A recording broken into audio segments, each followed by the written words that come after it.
Bonjour Jean-Paul Garot. Bonjour. Merci d'être avec nous. Alors on va aborder les différents points de campagne dans cette dernière ligne droite. Alors pour rassembler et gagner au second tour, est-ce que Marine Le Pen doit changer sa stratégie et ses thèmes de campagne? Il n'y a aucun changement de stratégie. La stratégie c'est toujours la même, être au plus près des Français. C'est une campagne que l'on a commencée il y a déjà longtemps, à la différence du président de la République qui rentre en campagne maintenant, qui va s'offrir, si je puis dire, 12 jours de campagne au contact des Français, qui est descendu de son piédestal pour aller quand même voir les gens. Il était président. Non mais il était président, oui, et donc c'est différent. Sinon vous lui auriez reproché de ne plus de confondre un peu les deux, quoi. Bien sûr, mais il a aussi multiplié les casquettes. Il est devenu président de l'Union européenne, alors qu'il aurait dû reporter cela. La France aurait dû reporter le siège de président donc de l'Union européenne pour lui permettre d'être la présidence vraiment de. Non mais techniquement oui, mais je veux dire, est-ce que pour la France, pour le pays, c'était tout à fait possible. Remarquez, c'est finalement une bonne chose, puisque ce sera Marine Le Pen qui deviendra présidente de l'Union européenne aussitôt qu'elle sera élue présidente de la République française. Bon, alors donc vous y croyez. Elle était donc beaucoup sur le pouvoir d'achat. Il y a cette inflation qui est galopante. Elle va continuer donc sur cette thématique. Oui, parce qu'elle a eu l'intuition, puisqu'elle est au plus près des Français depuis longtemps. Elle savait que, bien entendu, ce sujet était prioritaire. Vous savez, le bilan d'Emmanuel Macron dans le domaine est vraiment calamiteux aussi. Nous avons quand même 10 millions de nos concitoyens qui sont au seuil de pauvreté et en dessous, 10 millions. C'est considérable. Le pouvoir d'achat, évidemment, est un sujet essentiel. L'énergie, bien sûr, le carburant, tout ce qui est nécessaire pour la vie de nos concitoyens, le panier de la ménagère, tout ceci, c'est intenable. Oui, mais il y a eu cette crise du Covid, il y a eu le quoi qu'il en coûte. Si le président n'avait pas mis aussi l'argent sur la table, beaucoup d'entreprises auraient fermé, sans doute davantage, et il y aurait encore plus de personnes en difficulté. Le quoi qu'il en coûte, je le comprends. Oui. Il fallait aider, bien entendu, les gens. On le sait bien. Sauf qu'on arrive au final à 3 000 milliards de dettes publiques et que le président Macron a accru de plus de 600 milliards donc cette dette. Et le quoi qu'il en coûte intervient vraiment au tiers, même pas au tiers de cette dépense supplémentaire. Donc on a dépassé toutes les bornes. Mais alors qu'est-ce que vous feriez de mieux pour améliorer le pouvoir d'achat, Jean-Paul Garot? Parce que je n'ai pas tout compris dans le programme de Marine Le Pen. Écoutez, d'abord, une chose est simple. Au lieu de distribuer des primes, comme le président veut le faire, comme des chèques cadeaux en quelque sorte, notamment sur les énergies qui sont notoirement insuffisantes, nous voulons revaloriser le travail. C'est pas très original, mais il faudrait quand même s'y mettre vraiment. Alors c'est-à-dire revaloriser le travail. Et pour cela, nous avons un objectif qui est celui de la PME, de la très petite entreprise, de la PME. C'est le premier employeur de France. Et par rapport à cela, nous souhaitons bien entendu, par exemple, encourager tout ce qui se fait en France. Le Made in France, comme on l'a dit, ceci est tout à fait réalisable. D'autres l'ont dit d'ailleurs, je me souviens de Montebourg qui en a parlé. Non mais c'est vrai, sauf que si vous faites ça, Jean-Paul Garot, beaucoup de choses ne seront plus accessibles pour beaucoup de ménages, quoi. Si ce n'est pas produit, en fait, allez dans un supermarché, je sais pas si vous allez faire vos courses de temps en temps, mais quand vous regardez en fait beaucoup de produits, et beaucoup de familles modestes sont obligées, et tous, on va parfois vers des produits qui sont faits à l'étranger parce qu'ils coûtent moins cher. Sinon on n'y arrive pas. Comment vous faites-vous? Parce que nous sommes dans un marché mondialisé où en fait tous ces produits sont en concurrence avec les nôtres alors qu'ils n'obéissent pas aux mêmes critères de qualité. Donc tout cela, nous ne devons importer que des produits dont nous avons besoin. Nous ne devons répartir dans nos supermarchés et ailleurs des produits qui obéissent aux mêmes garanties naturellement que les produits que nous fabriquons. Et si par exemple nous faisons en sorte que nous allons donc les prix vont monter. Non. Si.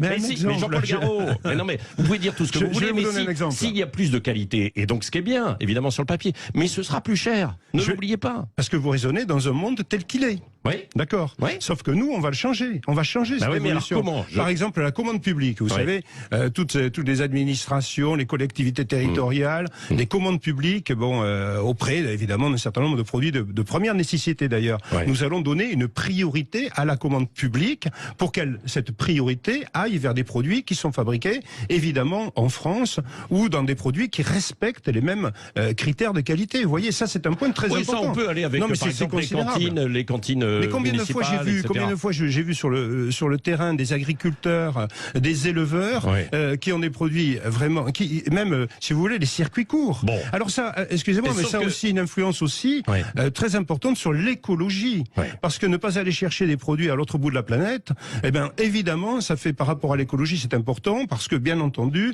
on évite tous les transports onéreux, catastrophiques pour l'écologie. Bon, tout ceci, ce sont des, si vous voulez, ce sont des choses de bon sens, des choses qui sont applicables. Non, alors, le programme est chiffré, c'est équilibré. Oui, c'est vrai. Sauf qu'après, je pense que dans les détails, ça pose problème. Parce que vous parlez des municipalités, allez équiper en termes d'équipement lumière, etc. Les municipalités avec ce qui est produit en France. Petit 1, vous ne pourrez pas. Petit 2, ça vous coûtera plus cher. Donc, je sais pas comment vous Alors, ferez. évidemment, tout ceci ne va pas se faire du jour au lendemain. Évidemment, tout ceci. Et comme je vous l'ai dit, il y a des produits qui peuvent venir de l'étranger à condition qu'on en ait besoin et à condition que ces produits soient soumis aux mêmes critères de concurrence. Voilà. Donc tout ceci est évidemment, mais c'est une autre philosophie, c'est une autre pratique. On ne peut plus faire, sinon notre pays se vide complètement de sa substance, si vous voulez. On va être bientôt un pays où il n'y aura plus que des banques et disons bon, je n'ai rien contre les banques. Comment ferez-vous, Jean-Paul Garot, comment ferez-vous pour financer les retraites? Puisque évidemment Marine Le Pen dit elle qu'elle veut être à 62 ans. Hein. Elle voulait ramener la retraite à 60 ans. Elle a regardé un peu les chiffres et elle a changé. Elle a évolué. Bon, alors évidemment là aussi si vous voulez, c'est pas nous avons c'est pas un catalogue. Nous avons une vision de la société de demain. Bon, je vous ai dit que nous allons bien entendu revaloriser le travail. Par rapport à la retraite, prenons un constat. La moitié des gens des personnes qui arrivent à l'âge de la retraite vers 62, 63 ans sont en fait sans emploi. Oui, c'est vrai. Il y a beaucoup sont au chômage. À partir de 58 non, mais c'est considérable. Ans, bien sûr, c'est considérable. Bon, tout ceci, c'est la France d'aujourd'hui, c'est la France qui résulte de toutes ces années, notamment de celle, évidemment, d'Emmanuel Macron. Donc nous allons, effectivement, nous tenons compte de cela. C'est pour cela que nous ne touchons pas à l'âge légal de départ à la retraite. Et c'est pour cela que nous faisons en sorte que les 40 nuitées nécessaires, bon, quand on a commencé l'activité à 17, 18, 19 ans, fassent en sorte que, bien sûr, on ne dépasse pas cet âge légal de 62 ans pour ceux qui ont travaillé, évidemment, notamment dur. Comment on le finance? Je vous ai dit la revalorisation du travail. En revalorisant le travail, en faisant en sorte que nos entreprises fonctionnent, nous relançons la machine économique. Voilà. Nous sommes là pour distribuer. Ensuite, mais tout ça est chiffré. Ensuite, nous faisons des économies considérables, évidemment. Parce que quoi? Évidemment, il y a tout ce qui est guichet social, qui est... Donc il y a des familles qui vivent grâce au guichet social et qui demain ne pourront plus. Écoutez, non, parce que la réalité, c'est que là aussi les choses, si vous voulez, nous faisons évidemment un certain nombre d'économies sur l'immigration, sur les fraudes. Parce que vous savez, je vous renvoie simplement à ces excellents ouvrages de Charles Prats, qui est magistrat, c'est très sérieux. Il a fait 2 tomes sur le cartel des fraudes. Il chiffre à plus de 40 milliards par an. Bien sûr. Donc, à la fois les fraudes avec les cartes et puis les chefs d'entreprise, en fait aussi, il y a les deux. C'est un vieux sujet. Hein. Vous savez, quand j'étais député, la majorité, j'en avais parlé à l'époque et on a mis tout cela sous le tapis. Bon, voilà. On dit qu'il pourrait y avoir une quinzaine de milliards qu'on pourrait récupérer. Au moins une quinzaine de milliards. Bien entendu. Après, pour le reste, c'est beaucoup plus flou. Tout est chiffré. Je vous renvoie quand même. Non, mais à toute la conférence de presse que Marine Le Pen a faite il y a peu de temps, sur lequel tout est chiffré. Alors, non, mais si vous voulez, quand j'entends de la part de mes adversaires politiques des leçons d'économie, alors qu'on sort avec 3000 milliards de dettes, et qu'on a accru tout cela si vous voulez, le Covid, excusez-moi, à bon dos. Hein. Comment vous ferez pour rembourser? Parce que, par exemple, elle voudrait supprimer, Marine Le Pen, la TVA, enfin, la diminuer, la TVA sur les carburants. Or, alors c'est vrai, c'est une grande source aussi de revenus pour l'État. Bien sûr, mais donc, mais d'un autre côté, si vous voulez, tout est lié. Si vous voulez, à partir du moment où les gens ne pourront plus se déplacer, ils ne pourront plus travailler, ils ne pourront plus rien faire, ça sera un pays contraint, les libertés. Enfin, on sort quand même. Là aussi, il faut quand même se rappeler de tout ce qui s'est passé. Les gens n'en peuvent plus. Les gilets jaunes, on comprend très bien, ils sont toujours là. Je ne parle pas des débordements inadmissibles qu'il y a eu après. Moi, je ne veux pas revenir revenir à cela. 5 ans à nouveau de Macron, ça sera ça. Je ne veux pas revoir les Champs-Élysées et d'autres villes de France et l'Arc de Triomphe. 5 ans de Marine Le Pen, je ne veux ce pas serait quoi? revoir tout ceci. 5 ans de Marine Le Pen. Je ne veux pas revoir l'image des fonctions, enfin de la fonction présidentielle complètement dégradée. Un président qui pose avec des délinquants qui font des doigts d'honneur. Enfin, je ne veux pas tout cela. Je ne le veux pas. Les Français ne le veulent pas. C'est quand même très, très, très important. Et 5 ans de Marine Le Pen, ce serait quoi? Ah, mais écoutez, je peux vous assurer, et ça c'est un point qui est d'ailleurs très remarquable, c'est que nos concitoyens se sont rendus compte de qui elle était vraiment. Et à travers toutes les caricatures qui ont été faites d'elle dans le passé, eh bien, il y a une sorte de découverte. On découvre qui est vraiment Marine Le Pen. On découvre non seulement qu'elle a les compétences, qu'elle a la capacité, qu'elle aime évidemment énormément son pays, mais en même temps, c'est quelqu'un de plein de bon sens, de plein d'humanité. Qui peut changer d'avis, quoi. C'est-à-dire que à la retraite, elle avait dit. Non, attendez, 2 points. Non, mais 2 points très concrets. Non, mais sur les retraites, maintenant, elle avait dit 60 ans et maintenant elle dit 62 ans. Je sais pas quelle sera la suite. Et sur Poutine, par exemple, elle avait plutôt de l'admiration pour Vladimir Poutine, et aujourd'hui? Alors, il y a 5 ans qui se sont déroulés par rapport aux autres. Et il faut quand même en tenir compte. Bien sûr. Alors, quant à Poutine, alors évidemment, bon, je comprends votre question, mais on nous la ressort tout le temps. Non, mais ça serait pas mal qu'on sorte les photos, puisqu'on en est là, puisque c'est une histoire comme ça, qu'on sorte les photos d'Emmanuel Macron avec Poutine en 2019, qui le reçoit à Brégançon avec Monsieur Poutine qui offre des fleurs à Madame Macron. Oui, mais et en disant, regardez la connivence qu'il y a. Poutine est reçu par le président dans sa mais quand vous êtes chef d'État, dans son château d'été. Quand vous êtes chef d'État, vous dialoguez aussi avec les autres chefs d'État. C'est exactement ce que Marine Le Pen dit. Elle n'était pas chef d'État encore. Voilà. Non, mais la Russie est un partenaire. Elle dialoguerait avec Joe Biden, par exemple, Marine Le Pen, bien sûr. Bien entendu. Et elle a été avec de nombreux chefs d'État. Alors bien sûr, on parle évidemment d'Orban, qui a été triomphalement réélu contre une coalition. On parle du Premier ministre polonais, qui a été insulté par le président de la République française. Si vous voulez, je pourrais vous parler quand même de ça très en détail, parce que moi je suis très opposé à cette évolution très mondialiste de l'Europe, où on condamne des pays comme la Pologne, comme la Hongrie, parce qu'ils sont soi-disant, ils ne respectent pas l'état de droit, où on bloque les subventions européennes pour eux, alors qu'ils sont exemplaires en matière d'accueil des réfugiés ukrainiens. Jean-Paul Garot, que faites-vous avec les anciens qui sont partis de chez vous pour aller à Reconquête, là? Ils peuvent revenir au bercail ou pas? Écoutez, on n'est pas dans les règlements de compte. Voilà. On n'est pas dans les règlements de compte. On est là pour rassembler. Bon, ils ont fait évidemment des mauvais choix politiques. Bon, ça, voilà.